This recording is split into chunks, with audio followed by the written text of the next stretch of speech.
એટલે મીતા ફોય આટલી ઉતાવળમાં નીકળેલા? હમણાં આપણે એમના વિશે નથી વિચારવું, અત્યારે ક્રિશ વિશે વિચારવું પડશે. એમના વિશે શું વિચારવાનું? તમે અને મમ્મીએ જ તો એમને આફ્રિકા મોકલેલા છે ને. કેમ આવું બોલો છો શૌર્યભાઈ? મને ક્રિશને લઈને બહુ જ ટેન્શન થાય છે, અને એ એકલા જવાના હતા એટલે મેં અને મમ્મીજીએ એમને જવા માટે હા પાડી. જો અમને ખબર હોત કે કિયારા એમની સાથે જવાની છે તો અમે ક્યારે એને ના જવા દીધો હોત.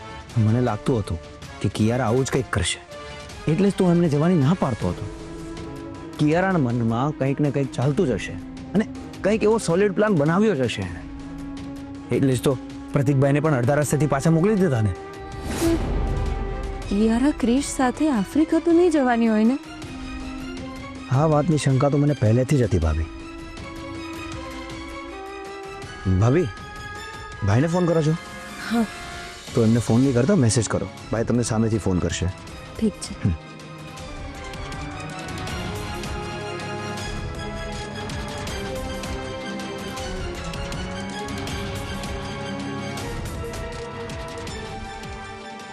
હે ભગવાન, કિયારા ક્રિશની સાથે ના જાય તો સારું.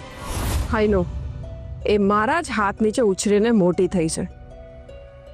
એનીવે, તમે મને એ કહો કે તમે કાયમ માટે મારી પાસે ક્યારે આવો છો, અને દુનિયા સામે મને દીકરી તરીકે ક્યારે સ્વીકારો છો? મારા ફ્રેન્ડ્સના પેરેન્ટ્સ મને પૂછતા હોય છે, અને હવે હું જૂઠું બોલીને થાકી ગઈ છું. મમ્મી, તું ઈચ્છે છે ને હું તારી સાથે આવીને રહું, તારા ફ્રેન્ડ સર્કલમાં આપણે મા દીકરી સાથે જઈએ? હા હા મમ્મી. તો બસ, હવે એક છેલ્લી રમત રમવાની છે, એમાં મને તારો સાથ જોઈએ છે.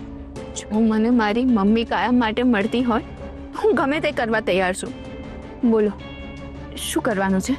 મારી વાત ધ્યાનથી સાંભળ. રાધાને મેં આરપીની ફાઇલ લાવવા માટે કહ્યું છે, કેવી ફાઇલ? જેમાં આરપીના ભૂતકાળનું રહસ્ય છુપાયું છે. કેવું રહસ્ય મમ્મી? એ ફાઇલ હાથમાં આવશે ને એટલે તને ખબર પડી જશે. પણ મને એ વાત નથી સમજાતી, રાધા તમને એ ફાઇલ લાવીને શું કામ આપશે? તને ખબર નથી મિલી, રાધા પોતાનું ભૂતકાળ ભૂલી ગઈ છે. એ જ્યારે કોમામાંથી બહાર આવી ને ત્યારે એને હમણાં જે છે ને એને એ જ યાદ છે, એને જૂની કોઈ જ વાત યાદ નથી. શું વાત કરો છો? એટલે કિયારાએ તમારી મદદથી જે રાધાને ઇન્જેક્શન આપ્યું હતું એને કંઈ જ યાદ નથી? ના, અને જો એવું હોત ને તો હમણાં સુધી હું ને કિયારા જેલમાં હોત. રાધાનું દિમાગ એકદમ કોરી સ્લેટ જેવું થઈ ગયું છે, એટલે મારા કહેવા પ્રમાણે મારી કઠપૂતળી બનીને કામ કરે છે. આ તો બહુ સારી વાત છે. હા, તમે ફાઇલનું કંઈક કહી રહ્યા હતા. હા, એ ફાઇલ આપણા માટે બહુ જ ઇમ્પોર્ટન્ટ છે. તો તમે રાધાને શું કામ કહો છો? તમે આરપીને કહેશો તો એ પણ તમને ફાઇલ આપી દેશે. એમને તમારા પર પૂરો ભરોસો છે. અરે હું જો કહીશ ને તેને ગંધ આવી જશે, અને મને જોઈતા કાગળ એણે કાઢી લીધા તો આરપીને ખુલ્લો પાડવાનો મારો આખો પ્લાન ફેલ થઈ જશે. હા, એ બહુ ચાલાક ને શાતિર માણસ છે. એટલે જ મેં ફાઇલ રાધાને લાવવા માટે કહ્યું છે.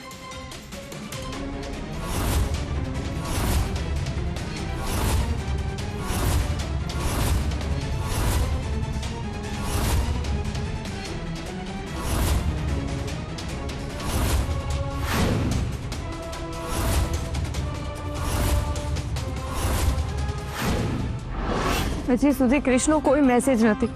હવે મારાથી વધારે રાહ નથી જોવાતી. ભાભી, કોનો કોલ છે? ક્રિશનો.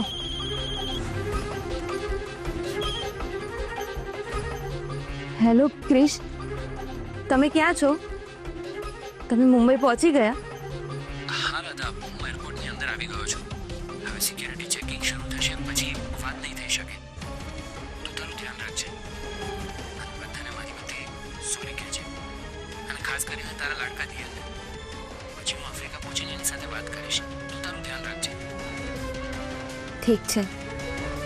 ભાભી, એમને પૂછો કિયારાની સાથે છે કે નહીં.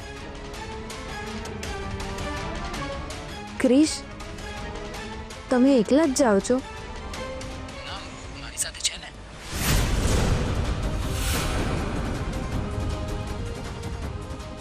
કોણ છે? અરે મારી ફ્લાઇટમાં બીજા પેસેન્જર્સ પણ છે. અને તમારા મેડમ ક્યાં છે? એ મને એરપોર્ટ ડ્રોપ કરીને નીકળી ગયા. રાધા, હવે મારે જવું પડશે.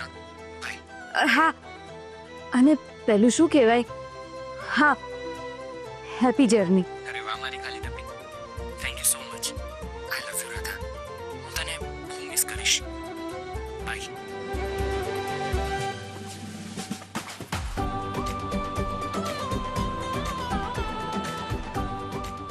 આઈ લવ યુ મિસ્ટ્રી.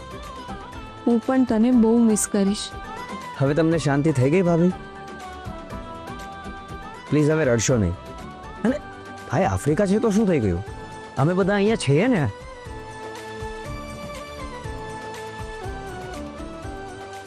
અને હા, ભાઈ ભલે આફ્રિકા હોય પણ આપણું નેટવર્ક એટલું સોલિડ છે ને કે ભાઈનો વાળ પણ વાંકો નહીં થવા દઈએ આપણે. Thank you શૌર્યભાઈ.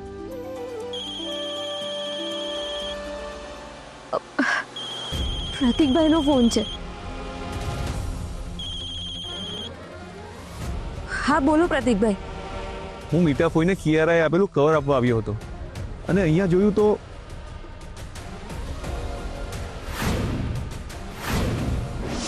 એટલે જ મેં ફાઇલ રાધાને લાવવા માટે કહ્યું છે. એની અંદર આરપીના કાળા કરતૂતો છુપાયેલા છે. એકવાર એ ફાઇલ મારા હાથમાં આવી ગઈ ને તો આરપીને ખુલ્લો પાડી દઈશું. એ ફાઇલ રાધાએ તમને લાવી આપી? હજી સુધી નથી આપી. તો તમે એને પૂછો ને. અરે મેં એને 2 વાર કહ્યું અને હવે વારે ઘડીએ કહીશ ને તો એને શંકા જશે અને એને થશે કે ફાઇલ માટે હું એની પાછળ પડી ગઈ છું. હવે તારે રાધા પાસેથી ફાઇલ કઢાવવાની છે. સૌથી પહેલા તો તું એ જાણવાની કોશિશ કર કે ફાઇલ ક્યાં છે અને એ ફાઇલ રાધાએ જોઈ તો નથી લીધી ને.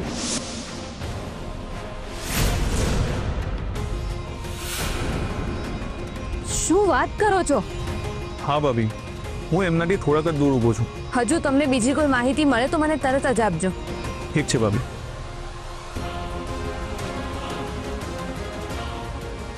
નીતા ફોઈને ખબર પડી ગઈ હશે કે હવે એમને મારા થકી ફાઇલ નહીં મળી શકે, એટલે એમણે ફાઇલ મેળવવાનું કામ મિલીને સોંપ્યું. મિલી અત્યાર સુધી ગાયબ હતી, પછી એને અચાનક બોલાવી. આની પાછળનું કારણ શું હોઈ શકે છે ભાભી? મિલીને પપ્પાના બિઝનેસ વિશે ઓલમોસ્ટ બધું જ ખબર છે. એને એ પણ ખબર છે કે કઈ ફાઇલમાં શું છે, કારણ કે પપ્પા ઘણી વખત મિલીને એમના ઓફિસનું કામ સોંપતા હતા. ભાભી, મારી પાસે એક આઈડિયા છે. શું? બોલો ને. ભાભી, મીતાફોઈ તમારી પાસેથી ફાઇલ લઈને આરપી સરનો પર્દાફાશ કરવા માંગે છે, રાઈટ? એટલે એમની બદનામી એટલે તમારી બદનામી અને આપણા બધાની બદનામી. અત્યાર સુધી ફક્ત આપણી ફેમિલી ઉપર જ મુસીબત હતી, પણ જો આરપી સરની બદનામી થઈ તો આપણા બંનેના પરિવાર ઉપર મુસીબત આવશે. તો તમે શું કરવાનું વિચારો છો? ભાભી, આપણે એક કામ કરીએ. મીતાફોઈ આરપી સરને બદનામ કરે એ પહેલા આપણે જ મીતાફોઈ જ ડેવિલ છે અને મિલી એની છોકરી છે, અને અત્યાર સુધી તમારા પર જેટલા પણ હુમલા થયા છે એમાં મીતાફોઈનો જ હાથ છે. જો આ વાત ઘરના બધા સદસ્યો સામે આવી ગઈ તો મીતાફોઈની તો બોલતી જ બંધ થઈ જશે, અને હા, આરપી સરની બદનામી થતા અટકી જશે.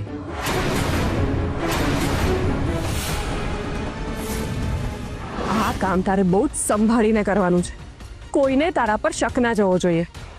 ડોન્ટ વરી મમ્મી, હું તમારી જ દીકરી છું. હમણાં આપણા દુશ્મનો વધી ગયા છે. પહેલા તો ફક્ત આરપી જ હતો, પણ હવે તો શૌર્ય પણ દુશ્મનોની લિસ્ટમાં આવી ગયો છે. હા, અને કિયારા પાસે જાણવા મળ્યું હતું કે શૌર્ય ક્રિમિનલ માઇન્ડેડ છે. એટલે જ કહું છું કેમ કે હવે એ પણ ઘરમાં હશે. જે કામ ઘરમાં રહીને થઈ શકે ને એ બહાર રહીને ડિફિકલ્ટ છે. એટલે તું કહેવા શું માંગે છે? તું ઘરે આવવાની વાત કરે છે? યસ. અરે પણ તું શું કહીને આવીશ? એ તું મારા પર છોડી દે. અને આરપીની સિક્રેટ ફાઇલ જોઈએ છે ને? હા, તો મળી જશે. મારા દિમાગમાં એક મસ્ત પ્લાન છે. ઠીક છે, પણ કોઈને તારા પર શંકા ના થવી જોઈએ. કમ ઓન મમ્મી, હું આરપીના ત્યાં પહેલા પણ રહી છું. તને મારા પર ભરોસો નથી કે શું? હા મને તારા પર પૂરેપૂરો ભરોસો છે. પીકેનો ફોન. મિલી તું બેટા જા.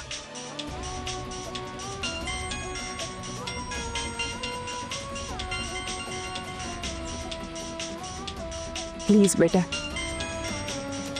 પીકે આવે ને એ પહેલા ફટાફટ તું અહીંથી નીકળી જા. જા. Okay mummy, bye. બાય. જા.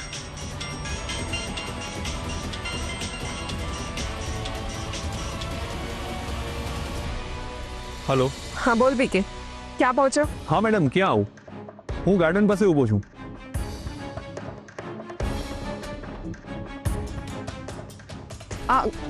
અહીંયા એક મિનિટ વેટ. હા, એક minute.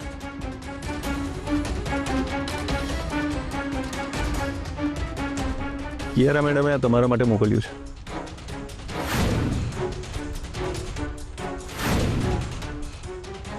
Okay, thank you.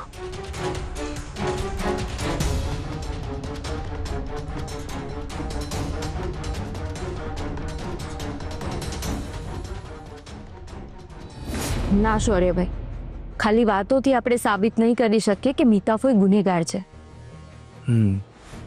You are right ભાભી. તો આપણે એક ટ્રેપ ગોઠવવો પડશે, રાઈટ? અને એમાં મીતાફોઈ અને કિયારા બંનેને ફસાવવા પડશે. ના, મીતાફોઈનું રહસ્ય ખુલ્લું પાડવાનો હજી સમય નથી આવ્યો. શું વાત કરો છો ભાભી? આજ રાઈટ ટાઈમ છે ભાભી, નહીં તો પછી બહુ મોડું થઈ જશે. નહીં થાય, આવું તમે કઈ રીતે કહી શકો છો? કારણ કે મીતાફોઈના ભૂતકાળ વિશેનું એક અર્ધ સત્ય મારા કાને પડ્યું છે. કેવું અર્ધ સત્ય? ભૂતકાળમાં મીતાફોઈ સાથે કંઈક બન્યું છે જેના વિશે હું અત્યાર સુધી અજાણ હતી. મિલી મીતાફોઈની દીકરી છે એ ફક્ત તમે, હું અને કિયારા જ જાણીએ છીએ. મારા મમ્મી પપ્પાને હજુ સુધી એ જ ખબર છે કે મીતાફોઈ હજુ સુધી અપરિણિત રહ્યા. Oh my God! મીતાફોઈ આટલા વર્ષોથી તમારા મમ્મી પપ્પા સાથે રહે છે. એ પોતે જ ડેવિલ છે અને મિલી એમની પોતાની જ દીકરી છે. આનો અણસાર પણ રશ્મિ માસીને કે આરપી સરને આવવા નથી દીધો. એ જ તો જોવાનું છે. આખું શહેર પપ્પાની રિસ્પેક્ટ કરે છે, ખરે એમની સામે પડતા ભલભલા નેતાઓ અને ગુંડાઓ ડરે છે. અને મીતાફોઈ પપ્પાની સામે પડ્યા. જરાક વિચારો, એ કેટલા શાતીર હશે. આમાં આપણા જેવાને તો ક્યારે વેચીને ખાઈ ખબર પણ ના પડે.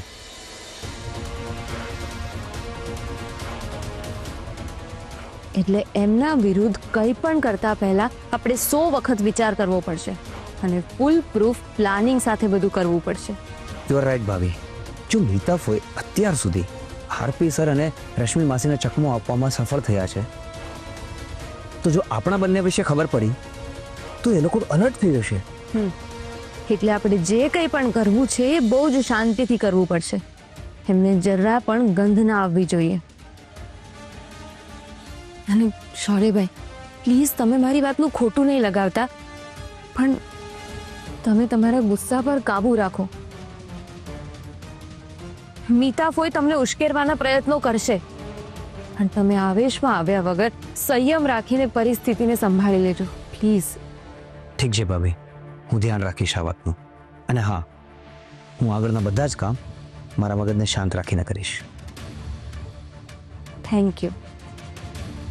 હવે આપણે સૌથી પહેલા એ જાણવાનો પ્રયત્ન કરીએ કે એ ફાઇલમાં એવું તો શું છે જેનાથી પપ્પા મુશ્કેલીમાં આવી શકે છે. રાઈટ ભાભી, હું પણ મારી રીતે એકવાર ફાઇલ જોઈ લઉં છું. જો એમાં મને કશું એવું દેખાયું તો હું તમને જણાવીશ. ઠીક છે, ત્યાં સુધી હું મમ્મી પપ્પા સાથે વાત કરીને મીતાફોઈના ભૂતકાળ વિશે હજુ કંઈક જાણવાનો પ્રયત્ન કરું. કંઈક ને કંઈક ક્લ્યુ તો એમાંથી મળી જ આવશે.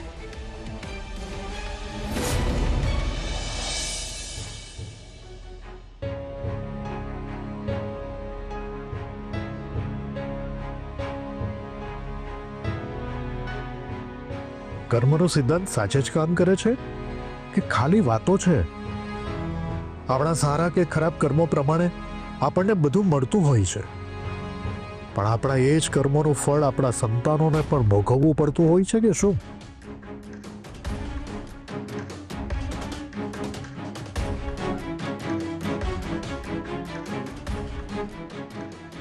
આટલું બધું શું વિચારો છો? કોઈ વાતનું ટેન્શન છે? ખાલી ભૂતકાળને વાગોડી રહ્યો છું. અચાનક ભૂતકાળ સુધી કેમ પહોંચી ગયા? આપણા વડીલો એવું કહી ગયા છે કે આપણું વર્તમાન અને આપણું ભવિષ્ય ભૂતકાળમાં આપણે કરેલા કર્મોને આધારે નક્કી થતું હોય છે. હા, પણ હમણાં એ બધી વાત કેમ કરી રહ્યા છો? મારું મન રાધાને લઈને સતત વ્યાકુળ રહે છે. મેં આખી જિંદગી મહેનત કરીને આ ઐશ્વર્ય મેળવ્યું છે, પણ એનો શું ફાયદો? આવું કેમ બોલો છો? આપણી પાસે આટલું બધું છે ત્યારે જ તો આપણે રાધાના પરિવારને સપોર્ટ કરી શકીએ છીએ ને.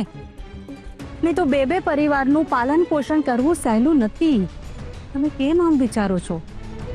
આટલું બધું કર્યા પછી તમારું મન દુખી રહેતું હોય તો એનો શું ઈલાજ છે? બોલો. દુનિયાની નજરે સુખી હોવા કરતા આપણે પોતે સુખી હોવું એ વધારે જરૂરી છે. આપણી દીકરી નાનપણથી જ દુઃખ ભોગવતી આવી છે. એક વાત મેં તારાથી હંમેશા છુપાવી રાખી છે. એને કારણે હું દુઃખી થઈ રહ્યો છું. રાધા ભાભીને ખોટા સમજી બેઠો. મને લાગ્યું કે એ બધું જ ભૂલીને નોર્મલ લાઈફ જીવવા લાગે છે, પણ એ તો મારો ભ્રમ હતો. જેમ એના મગજમાં પણ એવું જ ચાલી રહ્યું છે. કિયારા હવે મુંબઈ ચાલી ગઈ છે, એટલે મીતા ફોઈએ એમની પોતાની દીકરી મિલીને એક્ટિવ કરી. રાધા ભાભીના કહ્યા પ્રમાણે મીતા ફોઈ આરપી સરની સિક્રેટ ફાઇલની શોધમાં છે.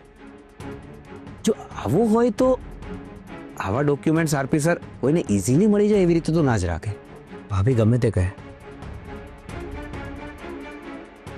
પણ જ્યાં સુધી હું આરપી સરને ઓળખું છું અને સમાજમાં એનું જે નામ છે, આના આધાર પર હું ચોક્કસપણે કહી શકું છું કે આરપી સરે જીવનમાં ક્યારેય કોઈની સાથે ખરાબ તો નહીં જ કર્યું હોય.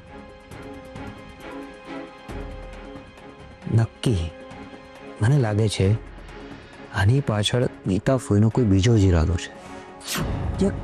એવું તો નહીં હોય ને આરપી સરને ઇમોશનલ બ્લેકમેલ કરીને એમની પોતાની દીકરી મિલીને એમની સંપત્તિમાં ભાગ અપાવવાનું વિચારતા હોય? આનો જવાબ તો એ જ આપી શકશે.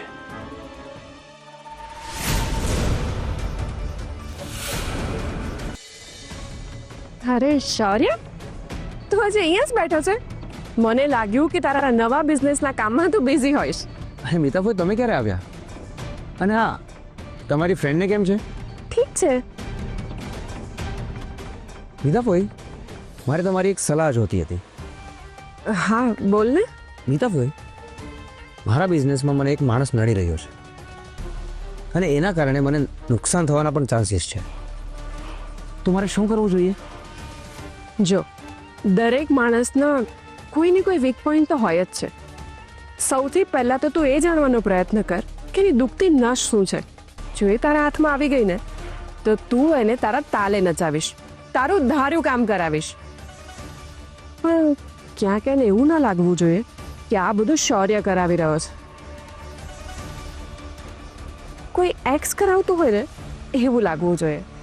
એક્સેલન્ટ ભાઈ, પણ જો એ મારી સામે આવી જાય તો એની સાથે કેવી રીતે વર્તવાનું? એકદમ નોર્મલ, જાણે તો એનો વેલ વિશર ના હોય. વાહ, વોટ એન આઈડિયા ભાઈ. તમે સાચું કહ્યું ભાઈ. કોઈને ખબર જ નહીં પડે કે આ બધું હું જ કરાવી રહ્યો છું. થેન્ક યુ ભાઈ. You are welcome.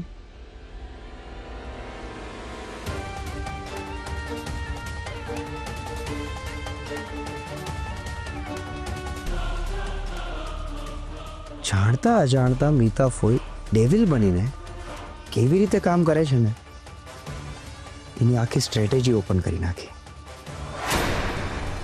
તમે કઈ વાત કરો છો? રશ્મિ, હું ઘણી વાર એવું વિચારું છું કે આપણી સાથે કુદરતે આ રમત રમી છે કે પછી કોઈ કાળા માથાના માનવીએ એની દુશ્મની કાઢી છે. મને એ જ નથી સમજાતું. અરે તમે આવી રીતે વાત કરશો તો હું કોયડું કેવી રીતે ઉકેલીશ?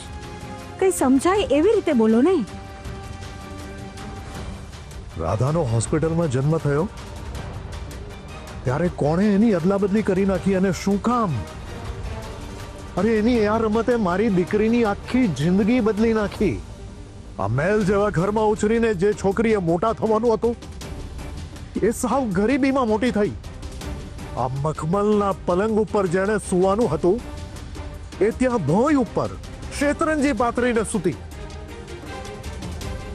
અરે જે દૂધ માગે તો ખીર મળે એની હકદાર હતી. પંચ પકવાન ખાઈ શકે એમ હતી. એને ત્યાં સવારનું વધ્યું ઘટ્યું સાંજે ખાવું પડ્યું. આ બધું શું કામ રશ્મિ? અરે તારા કુખે જન્મેલી મારી દીકરીના નસીબમાં આટલું બધું દુઃખ કેમ?